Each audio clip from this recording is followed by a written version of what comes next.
guys, today I'm going to go over kind of closed loop and learn functions in Holley software, but I wanted to preface this video about what it's all based off of, and that is the oxygen sensor. So for display purposes, I've got this pen here that's going to simulate our oxygen sensor. And the reason I'm making this video the way I am is because I've gotten a lot of messages as of late that people rely upon closed loop to do a lot of their fueling adjustments, and I don't think that a lot of people understand how it works. So I figured I would make this and explain it a little bit. So this is this is sitting on a bench here because it's easier for me to show it to you this way. But you got a down pipe, and we're coming off of the turbo here, and we've got, this is off of my car, and I've got two O2 sensor bungs here, okay? Now, they tell you to mount this between 12 and 18 inches after here, okay? So ideally, you'd be 12 to 18 inches after this, okay? So the reason I have this laid out the way I do is to explain to you why this is here for my car. I'm not telling you that this is the way you should do your car, but this is just for reference. So we come off of the turbo. You want the O2 sensor after the turbo, okay? So you come off of the turbo, you got an O2 sensor bung. Now, my car has two different exhausts for it, okay? So this one here that you see, this one exits out the front bumper, okay? Then I have another one that swaps over right here at this flange and goes out the back of the car. So that's why these O2 sensor bungs are the way they are, because this is where the only spot I could really put a V-band flange in order to make them swappable.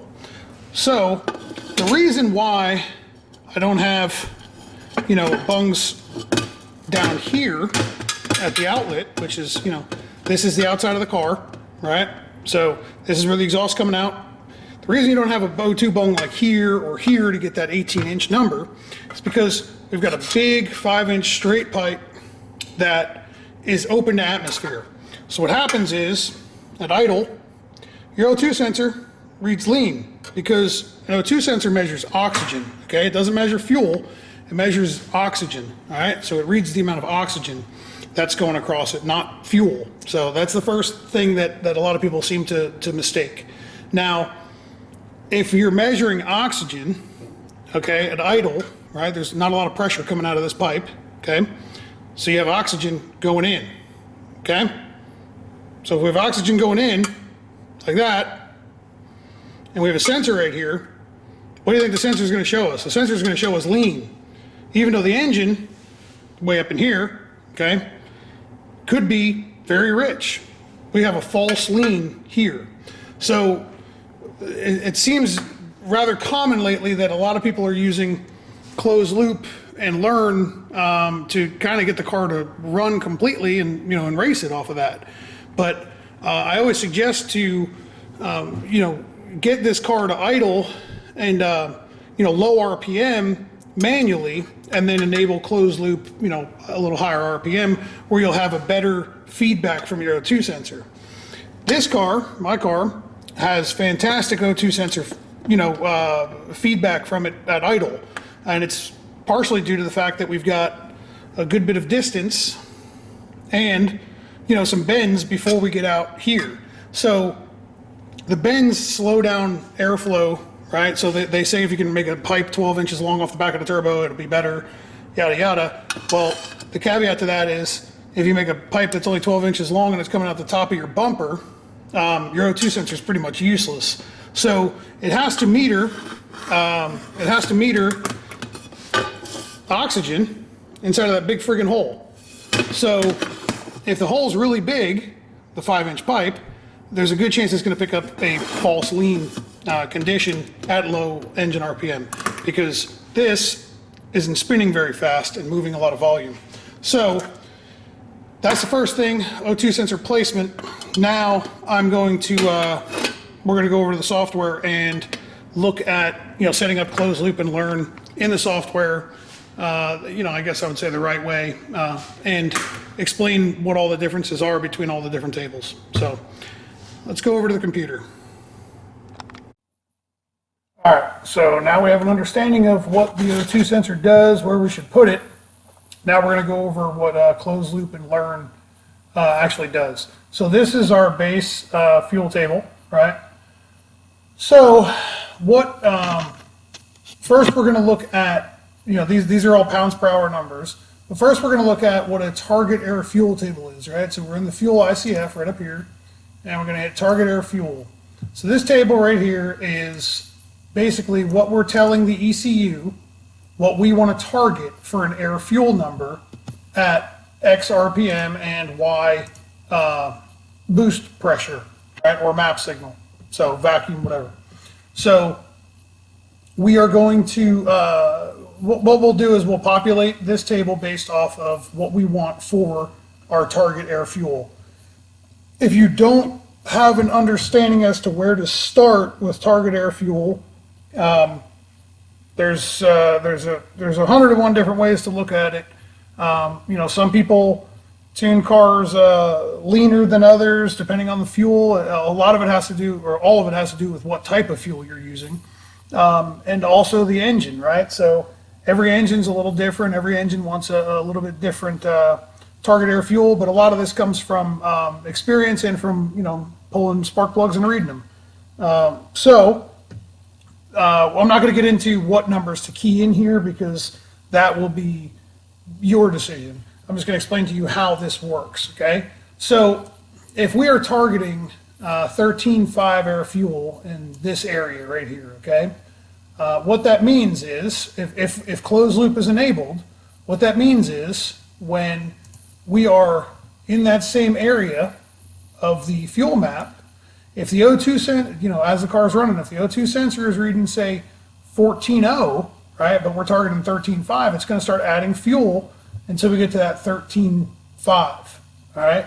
So if we're targeting 13.5 and we're reading 14.0, it's going to start to add fuel. It's going to start to richen it up in order to get the O2 sensor to read the target number that it's looking for. So now you can probably see why it's rather important to kind of tune this area of the map manually to get the car to run, start, idle, that kind of stuff for sure. This is like your first step, right? So when you're messing around in here, you can make your manual adjustments, but you're going to have to disable your closed loop and your learn function before you do, because otherwise, as you're making adjustments, closed loop is going to be in the background telling you to knock it off and start coming back to that same target air fuel number. So what we do is we go into the system ICF and we go into the closed loop learn right here, closed loop /learn. All right.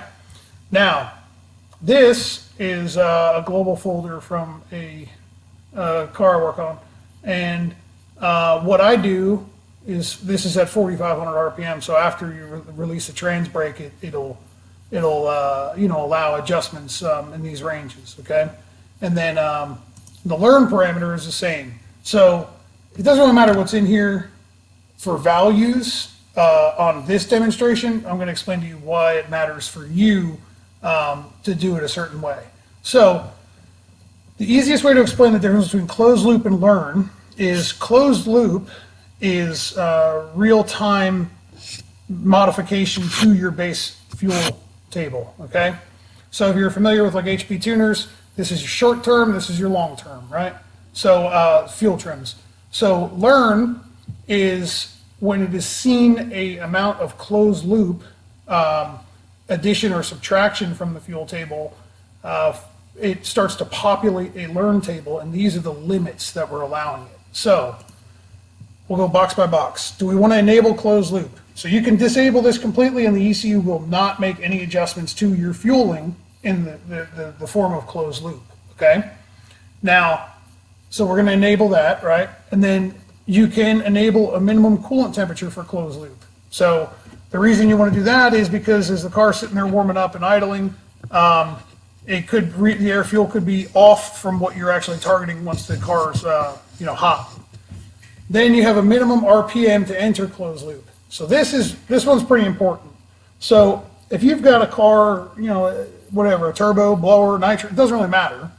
If it's got pretty big exhaust on it, there's a good chance that at idle, the O2 sensor is going to read kind of erratically. Okay, so this is where you kind of need to focus on at first. All right, so typically where if it's been a well-designed exhaust system, and everything's sealed up and leak-free, that's the other thing. If you've got one of these V-bands that are leaking, that's introducing oxygen, you'll have some false readings. So I typically like to start at like 2200 RPM to enable closed loop, right? So we won't allow closed loop to make any changes under 2200 RPM. So that's a good starting point. Now, if you've got a car that's got full exhaust all the way out the back and it's pretty mild combination, the camshaft doesn't have a lot of overlap or something, you can enable closed loop at a lower RPM if you want. But this value here is the minimum RPM before the ECU will make any changes to your fueling, okay? So if we go back here to the fuel ICF, at right here, all this from here over, it will not do anything here, okay? So as you're watching the car run live on the laptop and the little bubbles bouncing around all over the place, right? It will not do anything over here if we have a minimum RPM to start closed loop functions, okay? Next, you've got a TPS amount before you enter closed loop. So if you do wind up putting RPM at the minimum RPM to enter closed loop at say 1000 RPM, right? But you don't want it to touch your idle, right? So it idles great. You're real happy with how the thing idles, but it idles around 900 to 1000. You enter a TPS value minimum before it will enter closed loop. Okay, so it won't sit there and do anything while it's idling. So you can enter this value at, if your car drives around town fantastic and you don't want to fool with it, you could put this at 50%, right? So that means it doesn't matter what RPM you're at. If you don't go over 50% RPM or 50% TPS, then it will not modify your fueling, okay? And then there's also the ability to enable TPS to enter open loop. Open loop is where the ECU makes zero correction based off of what you've keyed into the target air fuel table, okay? Now, these values here, notice this little plus sign, right? And then you got a minus sign here, right? So this is the addition of fuel, right? So if these parameters, everything that's been checked, if these parameters are met, right? So we're over 50% TPS and we're over 1000 RPM, right? We're allowing the ECU to add 50% fuel or remove 25% fuel, okay? So if we go here, back into our fuel ICF, right? And I'll just find one cell. Here you go. 100 pounds per hour of fuel right there. So 1.4 pounds of boost and 3,100 RPM, okay? That means that it will allow it to come all the way down to 50 pounds per hour or go up to 125 pounds per hour of fuel, okay? So pretty simple math, but if you put numbers here that are ridiculous, like 300% or something, it'll allow it to triple the fuel volume. And then, typically you'd like to tighten these windows up, okay? So tighten these windows up to maybe, 10% or something. This is kind of your tuning style, what you decide you want to do. The closed loop has, over the years, you read people all the time, and you see the little memes where people say, oh man, Holley closed engine, yada, yada. Typically it's because they've had, a 20 or 30% correction allowed in these tables, right? So if you've got a 5%, if you're only allowing the ECU to say add 5% at 30.6 PSI and 5,188 RPM and up, right? If you're only allowing it to be within 5%, that means that when you're up here, right, you got 926 pounds per hour of fuel, right? So it's going to only add 5% of that. So you're kind of limiting its ability. And that's perfectly fine as long as, one, keep up with your maintenance on the engine, right? So keep up with your fuel system. Make sure that your injectors don't sit forever and get clogged. This isn't as much of a problem on gasoline as it is a problem with ethanol and methanol fuels, but or even Q16 is pretty bad about taking a set of injectors and turning it to trash. So as long as you stay on top of your maintenance on the engine, and you feel like you've got the tune-up dialed in very well, there's no issue with knocking these values down to say 10% or 5%. And then again, you could do the same thing here with the removal of fuel. Okay, so this is the addition of fuel. This is the removal of fuel. So all the same things happen in the learn parameters. Okay, so you enable base fuel learn. Okay, and then you have an RPM that you can enter learn, and then a TPS that you enter learn. Same thing, values, all the same stuff. Okay, what the difference here with learn is it populates a table.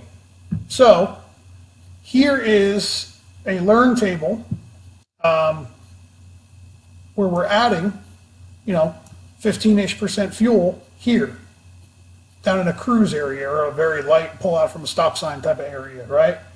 And then up here, we're removing 15% fuel, right? So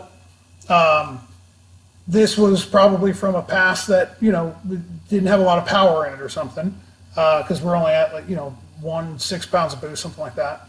And then as we increase, look at, we got a spot right here. This cell is kind of out of the loop here, right? So what's the deal with this cell? 27.5 pounds of boost and 6,400 RPM. We go over here and right there. That spot right there, it wanted some more fuel.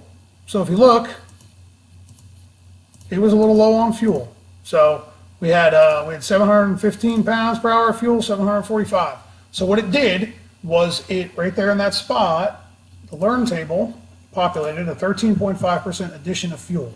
Okay, so this is a sign that says, hey, we're off by 13% here, we're off by 10% here, somewhere around there, and then we're off by 15% here. Through the middle, these numbers here, 2, 3, 4%, 5%. Don't chase your tail. But if you're confident in what this learn table has spit out, right? If you like what it's spit out for you, you can do a couple things. You can just hit transfer learn to base, and what it'll do is it'll make these changes to your base fuel table that you have that's lit up here, and it will either remove or add fuel. If it is something that you say, hey, you know what, we had a pump going bad, or we were low voltage, and this is why I started to add fuel right up here. We don't like this. We can highlight that area and we just press a 0 key, and now we can just transfer this to the base fuel table. Or, hey, this area here, this whole area here was when we were driving the thing around and around town, and then I found that I had a V-band clamp that was leaking, right? So we can highlight that whole area, 0, there we go. But if we're happy with all this stuff here, and I'm not telling you to just make these big wholesale changes, I'm just showing you how it works. If we're happy with this area here, right, and this is what we want to do, we can hit transfer learn to base. And it's going to ask you, do you want to smooth the fuel table with the learn values? I always say no. The reason being is what it'll do is it'll modify a couple cells away depending on how large the value is, okay? So like if this 10% value, subtract 10% value was here, it's going to subtract fuel from here and all of its surrounding areas, okay? So I just always hit no. And come back over here to your base fuel table, and you'll notice, you'll see those little black dots, right? So those little black dots are indicating that those cells have been modified, okay? So all these cells were modified because from the fuel, the transfer learn to base table. So hopefully that explains the difference between closed loop and learn. Both of them very helpful tools, but understand that you need to get the tune-up pretty close. beforehand, before relying upon closed loop and learn to do basically your job for you. But I will say I've worked with, quite a handful of ECUs over the years, and Holley's closed loop correction seems to be about the best on the market as far as following a target. But good info in is the only way that you are going to get good results out. So if your target air fuel table has got like 10.0 here, and it's got like 9.5 here, and then it has 18.0 here, right? That it's going to do radical things here in these cells. So make sure that it doesn't look like trash when you're looking at your target air fuel table. The heat map is nice because it kind of is a quick, easy way to spot check, like, hey, this is red, this is purple, something's wrong here. So hopefully y'all understand, how target air fuel and how your closed loop and learn actually works in your ECU. So, all right, guys, have a good one.